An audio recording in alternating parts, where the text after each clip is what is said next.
This is why we love the Premier League. This is why we love the Premier League. It's the best league. You know what I'm saying? It is the best league, hands down, man. This is why we love it. Because you're going to get games like Sheffield 1, Man City 2, with the trouble winning City having to fight for that win. You're going to have Liverpool going down to 10 men, Newcastle scoring first, Liverpool coming back to win 2-1 on the road up north.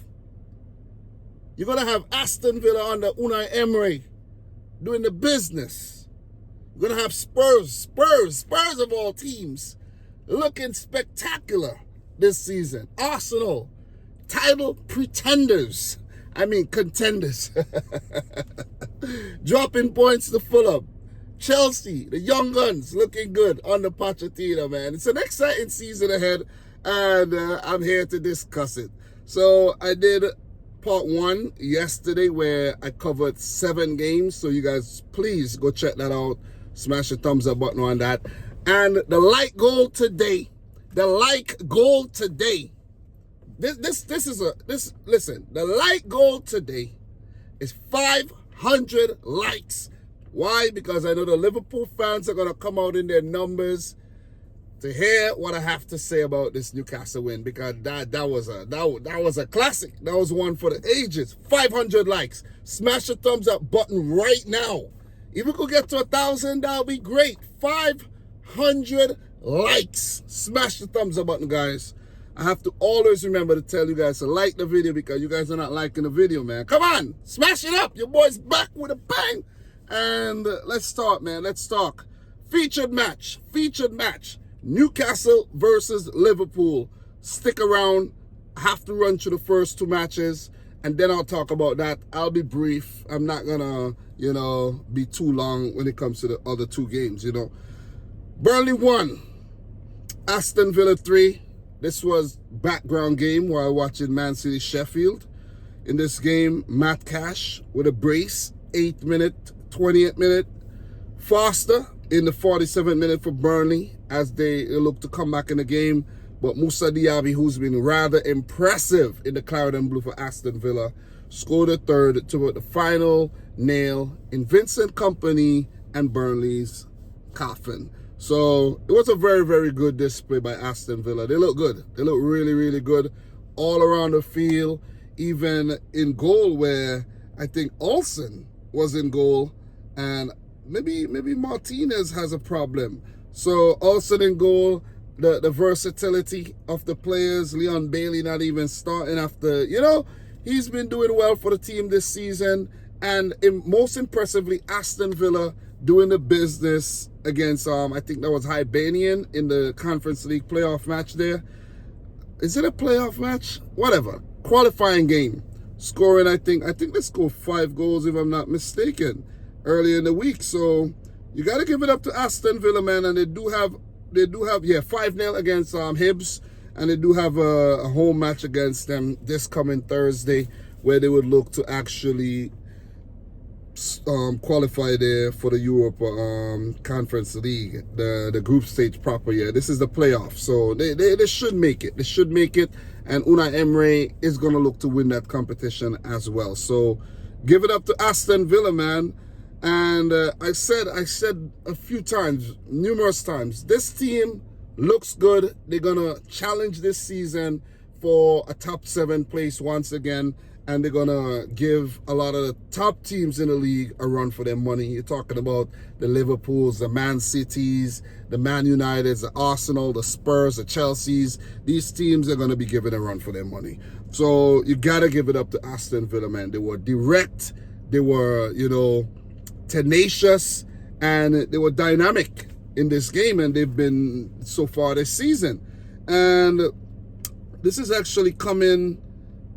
Let me just double check the Villa games this season so far to just make sure I'm 100% correct here. So the first game, they lost to Newcastle 5 goals to 1, but they bounced back by beating Everton 4-0, beating Hibs 5-0, and now Burnley 3-1. So they're scoring a lot of goals, and that's a great sign for Villa, and they're not conceding a lot either. So look out for Villa, man.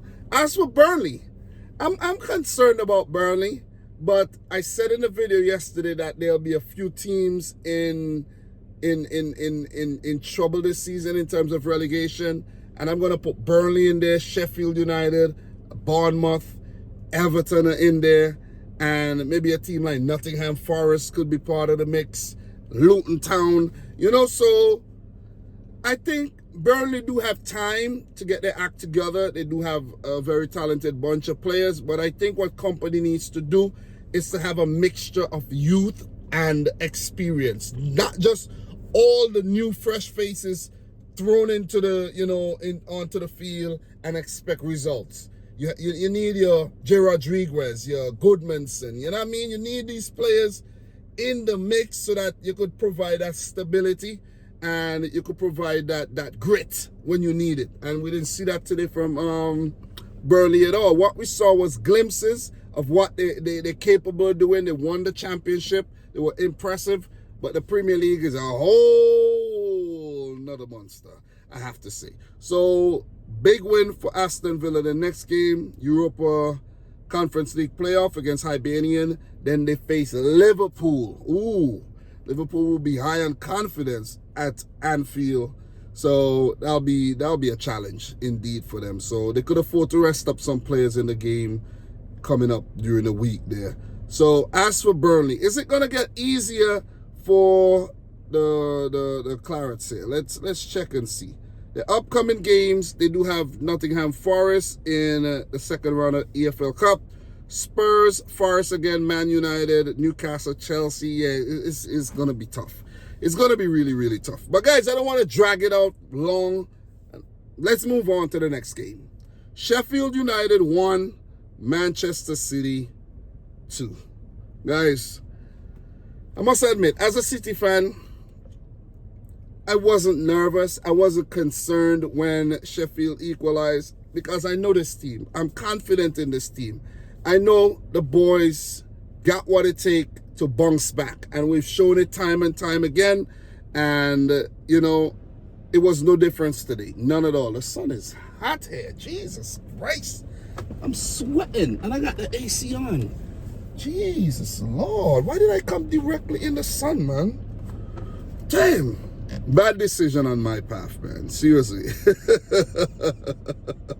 What am I thinking? But yeah, guys, definitely a great bounce back there for City after Sheffield equalized. But I have to say, it wasn't our best performance. And one thing I have to point out is a lack of creativity in the midfield when Kevin De Bruyne and Phil Foden is not on the field. And when you look at this lineup, of course, Pep's in Spain right now recovering from back surgery. When you look at the lineup, it's a lineup, the lineup doesn't have continuity. And that's fine with me to keep rotating because players have a heavy workload these days, a lot of games, a lot of competitions. So if you have players coming in and have a rotation system, I don't mind. Vardiel, Ake, Diaz, Walker, Edison in goal. No Akanji. No Stones. You see? So it's like every week is something different. Laporte's gone to the Saudi League. He's going to get paid. Midfield, Kovacic, Rodri. Above them, Alvarez, Grealish, Silva, Haaland. I think Foden should have played today. You need that creative spark in the middle of the field. Bernardo's going to give you workload. He's going to give you creativity. But Foden is going to give you what De Bruyne offers. And in De Bruyne's absence, you need Foden. You see what I mean? You can't have both players not available. Well, at least one's available on the bench, one's not available at all. We got to do better than that. Or else we're going to find ourselves in these situations on more occasions, and not every time you're going to be able to squeeze out. But we showed what we're capable of doing, and we pulled off a great escape here. Haaland in the 63rd minute. I have to say, Erling Haaland had an off day. Missed the penalty, had another chance, put it wide. We didn't really, we had a few chances, but the goalkeeper, Fotheringham, he was pretty solid in goal. I think, yeah, Fotheringham. He was pretty solid in goal on the day, because if he was a bit shaky, we could have put maybe 4 or 5 past Sheffield United. But we had Sheffield backed into their own half for most of the game. They were in their, their defensive shell. We didn't allow them to come out until we scored, and they had no other choice to really come out and try to get that goal. And Bogle, brilliant goal. Kyle Walker, I don't know what he's thinking. Like, come on, you can't try to back heel in the box. Like, that was a dumb decision. Put the ball out of play. Allow them to have a corner, not just back heel. You see what I'm saying? And that was a smashing goal by Bogle. I think he had a deflection, beat Edison. And we deserved to go behind there, because when we got the advantage, we didn't go 2-0 or 3-0 up. We only scored 1, and we allowed Sheffield to build up their confidence and get back in the game. Kudos to Paul Heckenbottom for making some solid substitutions as well. And, that was, the impetus that Sheffield needed to get back in the game. I think Ollie McBurney came on and he looked really, really good. They brought out a few more experienced players, and that helped them come back into the game. And I spoke about experience when it comes to Burnley, and I think for Sheffield, they need to do a bit more of that, because when you have young, exciting talent coming in your team, you want to use them, but it's not the right decision. This is not the Championship. This is not the lower leagues. This is the Premier League. This is big boy stuff. You see what I mean? So the team is definitely missing Pep Guardiola's presence on the touchline, because I'm pretty sure if Pep was there, some of what went on today would have never went on. Misplaced passes, Rodri and these guys giving away the ball. But listen, I'm not here to criticize. We got the win, but we got to clean up. 3-3. What more could I ask for? You know what I mean? Even when we're not at our best, we're still winning games. So not much more to really talk about. I think, the defense looked really, really solid, apart from that Kyle Walker mistake. Vardiel, he's settling really good. Kovacic, he looks really, really good. Rodri with the winning goal. God damn, what a left-footed volley. Beautiful. Kyle Walker making amends with that ball into the box. So, listen, the team has a lot of versatility, and the team has a lot of match winners, and we saw that today. Rodri himself becoming a match winner. Grealish with that brilliant pass for Haaland's headed goal. So I'm happy with the performance, man. I just need to see more substitutions. We got 5 available. Give Calvin Phillips some more minutes. We could have even sent out a Jeremy Doku. Give James McAtee some more minutes. Give Cole Palmer some more minutes. Let's use what we have. You know what I mean? I know it's game management and, damage control and all of that. But come on, we could do better than that. Seriously. We don't need to be having a tight game against Sheffield United. I was getting worried that people was going to say, hey, I thought you said talk some BS about Arsenal yesterday. And you go and you draw to Sheffield United. You know what I'm saying? So, I'm just relieved that we got the win. I knew we would have pulled it off, but I'm just relieved. So let's talk about what a lot of you guys are here for. The Liverpool-Newcastle game. But before we do, the next games for Sheffield is against Lincoln City in the EFL Cup. And they do have Everton. That's a massive game where they have a chance to win. Everton low on confidence. Also a massive game for Everton as well. Then they have Spurs, Newcastle, West Ham. So it's not getting easy at all for Sheffield United. Sheffield are going to be in the mix for relegation, in my opinion. In terms of City, who do we have next? Fulham at home at the Etihad, where we've been formidable, man. And after that, we got West Ham, Forest, Wolves, Arsenal in October. Yeah, I could see us going on a mad run. I could see us, going on a serious run at the beginning of the season, stamping or claim on the Premier League title. But the Liverpool or Newcastle have something to say about that. Guys, let's talk about that game. What a game. What a game. What a game. Let me just say this, I thought Liverpool were going to lose the match because They didn't start the match properly. Trent Alexander-Arnold, I told you guys. You see, you guys don't listen to me. And if you haven't liked the video as yet, like the video. Smash the thumbs up button for the video, okay? Let's get this to 500 likes. Don't forget 500 freaking likes. Smash up the thumbs up button. Trent Alexander-Arnold, what did I tell you guys? Over 50% of Liverpool goals, the goals they concede, Trent Alexander-Arnold has something to do with it. And people are like, nah, damn, that's not true. Guys, it's true. I might sound like I'm joking around, but it's true. Go back and check. It's true. But most importantly for Liverpool, they were able to grind out a result even though they didn't play at their best. The early mistake, Gordon scoring in the 25th minute, Trent Alexander-Arnold under pressure with a yellow card, miscontrolled, Gardner going in behind, well dispatched. Newcastle won up for most of the game, and then Virgil van Dijk getting sent off 3 minutes later after Isaac was played in behind. Clear denial of a goal scoring opportunity. Maybe the Liverpool fans are going to argue that was not a straight red, but Isaac was in. You see what I mean? But I'm not here to say whether it should be a red. Matter of fact, it's a red. It's a red. Van Dijk has fallen off big time. Let me just keep it 100 and stop trying to sugarcoat. I'm not trying to sugarcoat nothing. I'm going to say it how it is. Liverpool, they played well in the circumstances. They won the game, but we are not going to sugarcoat, and we are not going to put a freaking carpet over the cracks. We're not doing that. That is not what my channel is about. Some people watch the channel and they think I must just be, sugarcoating everything. No, that's not what I'm here to do, man. You see what I mean? That's not what I'm here to do. You see, I'm here to talk facts. I'm here to give you the real. And Newcastle, they looked good for most of the game, but the mistake that they made was not getting a second goal.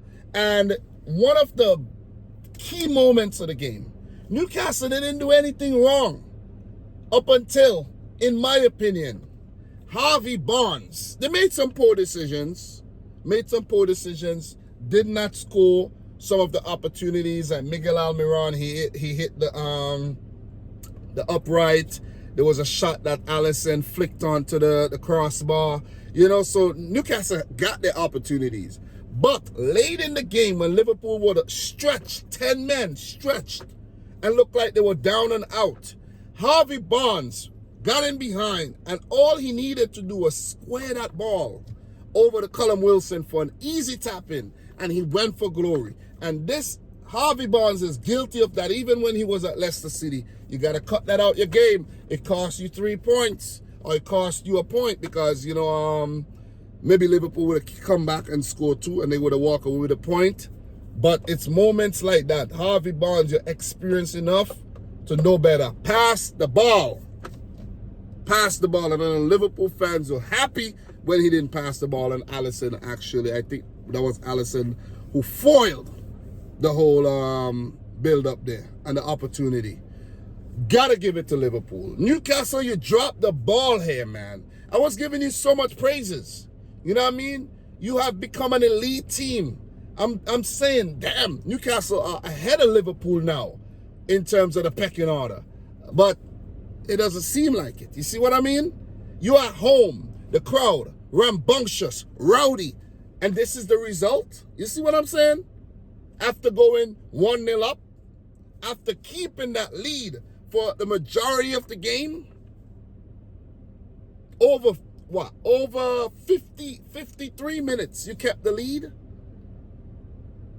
You couldn't get a second, even with the man advantage, and you couldn't keep Liverpool out. Sven Botman with the mistake, but you got to give credit to Jurgen Klopp, the decisions that Klopp made, the substitutions that Klopp made.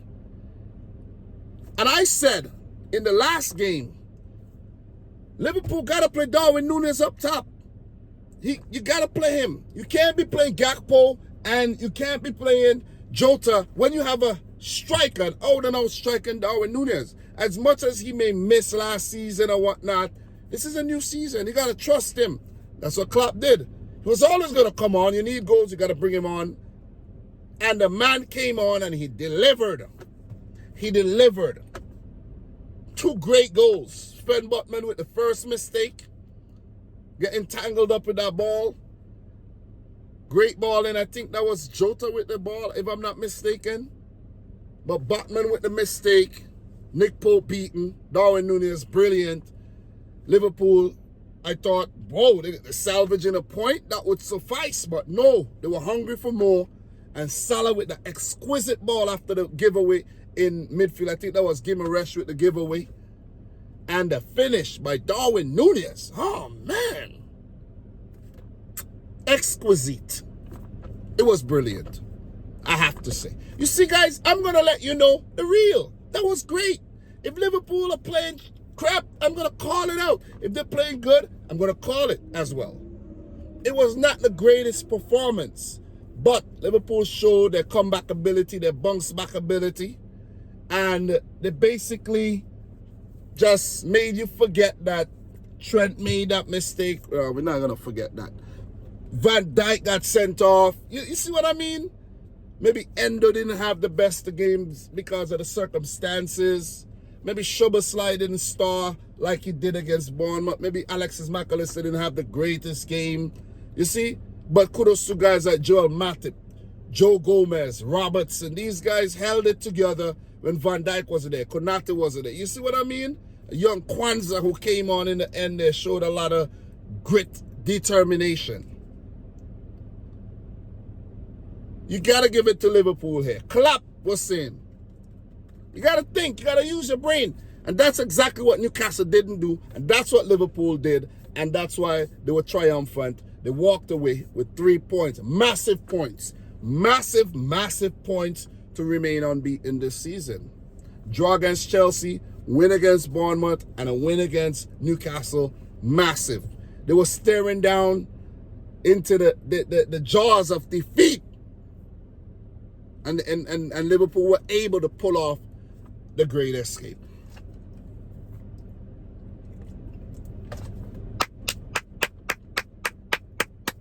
Fantastico. That was brilliant. That was brilliant. Just some stats from the game, guys. Newcastle, 23 shots at goal, 8 on target. Alisson pulled out some really good saves. Almiron, wasteful. Exciting to watch. Very fast. Last season was an anomaly when he scored so many goals, but this season he's back to square one. Newcastle with more of the possession. Liverpool only 9 shots at goal, 4 on target. Salah had nothing in the game. Gakpo had nothing in the game. Luis Diaz, these guys had nothing in the game to feed on. Nothing. Hardly anything. And Darwin Núñez came on there. And bam! Got in behind easily. Won the game. Won. Who would have thought that Liverpool would have won that game? Not me, and I know not many of y'all. That was brilliant. That was brilliant indeed. I don't know what else I can say. You see what I mean? But it seems as if Liverpool got Newcastle's number. Because the last 4 matches previously to this one, 4 wins for Liverpool. 4 wins. Eddie Howe struggles against the Reds. Newcastle struggles against the Reds. And they had that opportunity to put the squeeze on Liverpool and turn the table, turn the tide. Drop the ball. Big time. Drop the ball big time. I know the Newcastle fans are going to be disappointed. They have all right to be. Did not execute the game plan properly. They were all over the place. When they made some of the changes late in the match, that's why Pep don't make changes sometimes. Because you're just going to mess up the whole chemistry, the whole equation, the whole equilibrium is going to get put off. You're in a great position. You don't even need to do nothing. Just let the guys who's on see it out unless they're injured. But guys, look, that's enough. You know what I mean? That was fun. Congrats to Liverpool on the win. Congrats to my team, Man City on the win, Newcastle on the win. And check out the other video for the other matches. You know, I don't want to talk about this here when there's a whole video talking about that. You know, so please, I beg you, go check that out. And don't forget to smash the thumbs up button. 500 likes. Excuse me. 500 likes. That's the goal. I think we're going to hit it, though. I think we're definitely going to hit it. So, in terms of Liverpool and their next game, they play Aston Villa in their next match. That'll be a home game. Then they play Wolves, West Ham, Spurs, you know, in the upcoming matches. So, those are going to be good matches, though, indeed. So, for Newcastle United, their next game is against Brighton. Ooh, that one's going to be good. Down on the south side. North versus South. Then they have Brentford, Sheffield, Burnley, West Ham, Crystal Palace, Wolves. Ooh, so that's a really good stretch of games, man. Newcastle, after what I saw today, I don't know. You guys got to bounce back, man. It's going to be a difficult period. You guys got to bounce back. And that's going to show what Newcastle really made of. If they bounce back and get back to business, winning games, drawing games, then yeah, you say, okay, that Liverpool game was just a blip. But if they go on a downturn, then you say, oh, whoa. Plus the Champions League is coming up, then you're going to start to worry. But guys, I've been going on for a long time, 3 games, but these games needed a little bit of elaboration. And I'm back with a bang. Don't forget that I'm back. You know what I'm saying? Guys, I'm just back to talk football. I watch the games. I'm going to talk the games. We're going to discuss. You know, eventually when things get settled, I start doing live streams again. You know, this is not all about numbers and what. This is all about, you know, just coming and talking football. You know, so forget about the numbers and whatnot. It's about showing up and sharing my thoughts. You see what I'm saying? I've done the numbers thing already. You know what I mean? I'm not worried about that. So subscribe to the channel if you're new. Like the video if you haven't yet done so. And from your boy Dominic. Guys, let me never miss any major talking points down below as well. I'm not perfect. I'm going to miss things. Until next time. Peace out. Rich Squad. Well done, Liverpool. Well done, Manchester City. Guys, we'll talk.